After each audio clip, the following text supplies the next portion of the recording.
So beautiful.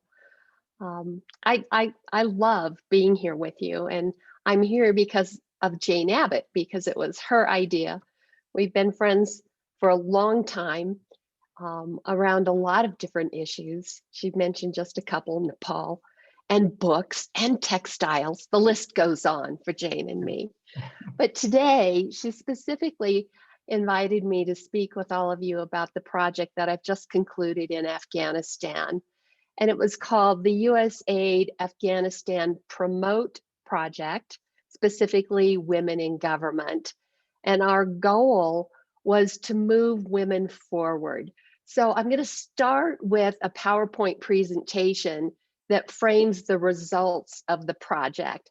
But what I want you to know going in is that primarily in USAID speak, I'm known as a fixer. So no one calls me until there's really a big problem.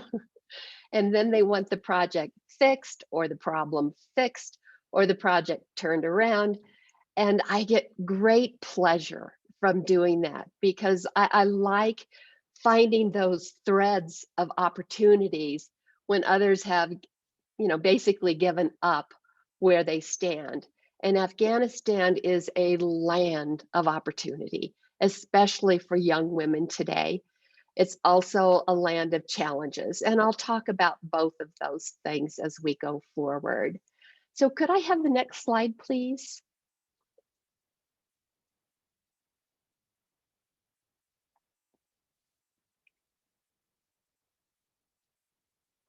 So it's just what I said. I'll speak about some of the challenges and the lessons learned, and then some of the opportunities that are open for young women in Afghanistan today. And I'm speaking about the young women as though they're entering a new era in Afghanistan, but there's a complexity to this era, especially with the peace processes going on today in Doha and the direction that those processes may take. But for today, I'll stick primarily to the project. And the next slide.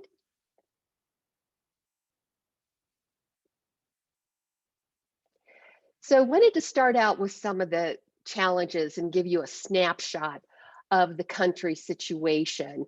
So what I was doing was tracking the data trends between 2015 and 2020 because that was the life of the project. It launched in April of 2015 and it was to close in April of 2020. However, we were evacuated in March 19th to be exact, and given a 3-month extension. So it is officially closed at this point. One of the things that was disturbing is that in 2018, and it continued to climb in 2019 and 2020, there was the highest civilian death rate, and it represented over a 5% increase. Now we're seeing that continue, and if you follow the news at all, the difference that you'll see is that it's more targeted now. It's targeted toward women activists and targeted toward women journalists and journalists at all. So it's a frightening period for people in Afghanistan, even today. The share of the government-controlled territory was at its lowest in 2015. And we've seen the government of Afghanistan habitually lose bits and bits more of their territory, with Taliban becoming stronger, particularly in the southern regions. The good news, and occasionally there is some, there was a 1% growth of GPD in 2018. So that was great, although employment still sat at 25%. And all of this is important to take into the context because the goal was to move women into the public sector, and that's about generating income. So the impact on women was that 10% of women participating in any kind of income generating activity, and this was both workforce numbers as well as entrepreneurial numbers, sat at that low percent of 10%, where men were sitting at 82%. Huge difference. And nearly half of all Afghan women, sadly, would like to leave their country. Could we have the next slide?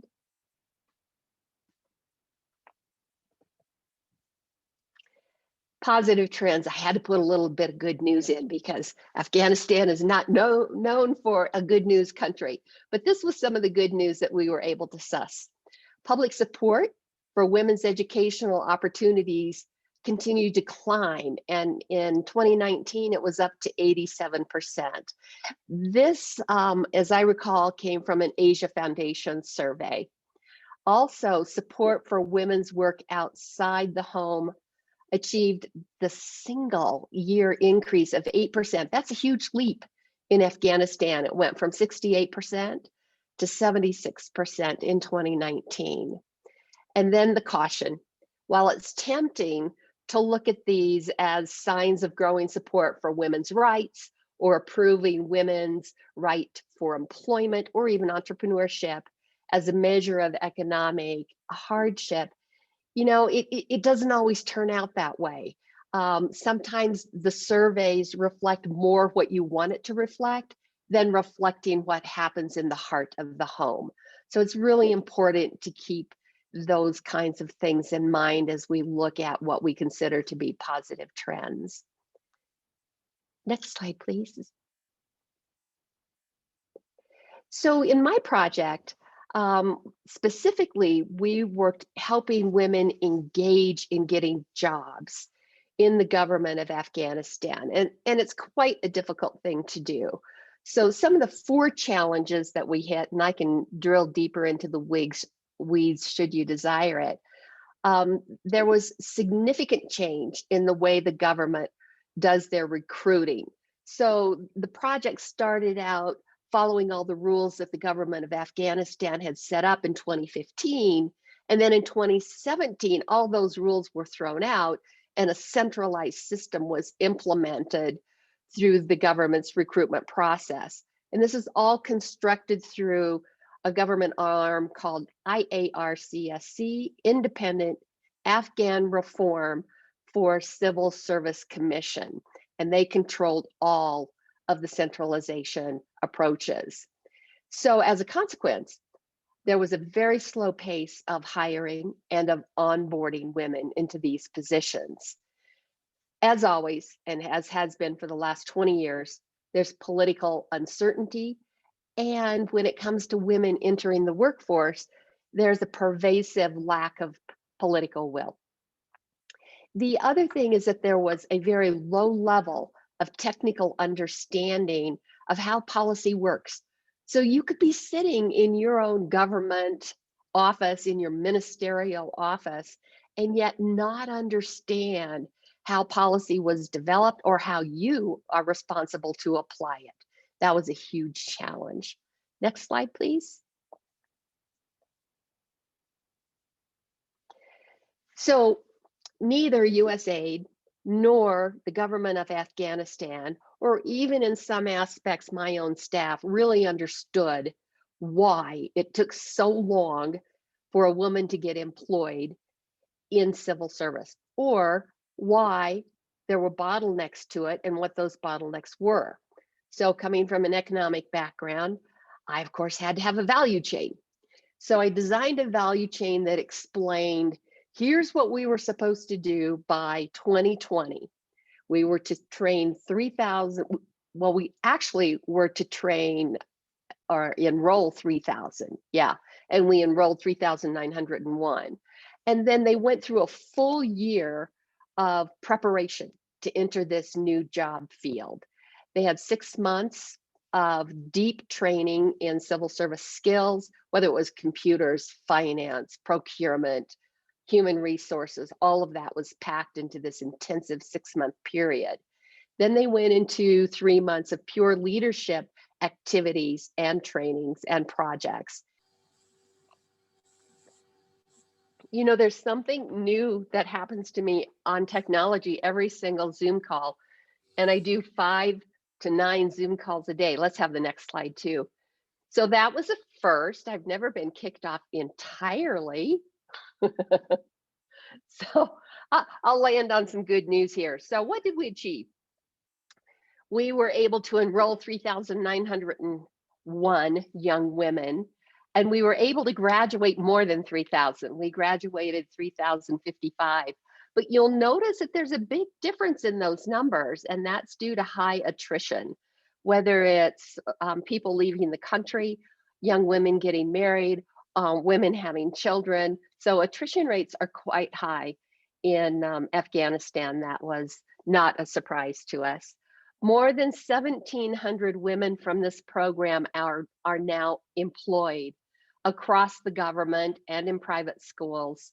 That's such an exciting number for me. The other thing is I was able to lend my team and my expertise as well to creating new policies for the government, all relating to the workforce or anti-harassment issues or HR issues. And that was a very, very exciting and in fact, a heavy lift for my team. There were over 256 communications and outreach campaigns. We found that for any kind of behavior change, we had to have those programs going on just sustainably, constantly, day in, day out. Radio was a big, big help for us. And exciting also to us was to bring men to help champion women to enter the civil service. And we had over 170 leaders and champions help us do that. Could we have the next slide?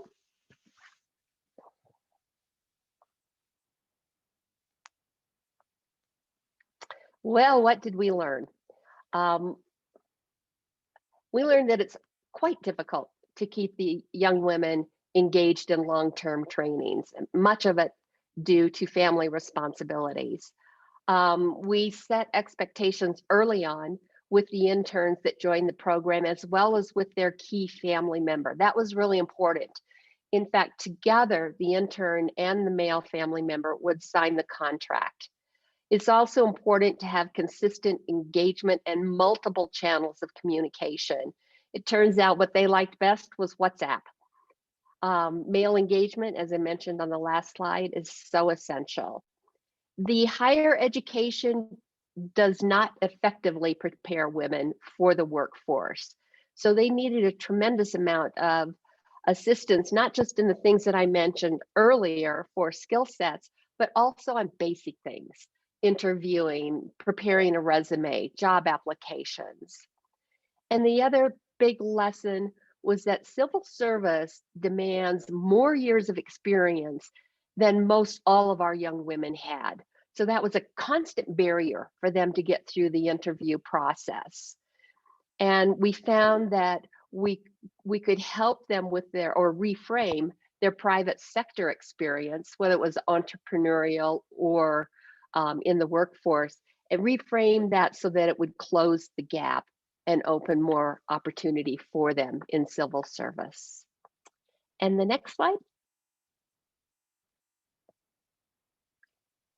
There's a lack of coordination among all of the ministries and the independent agencies, which is why I created my own database of stakeholders. And I was surprised how quickly it grew to 187. So one of the ways that I addressed that was creating multi-party policy working groups.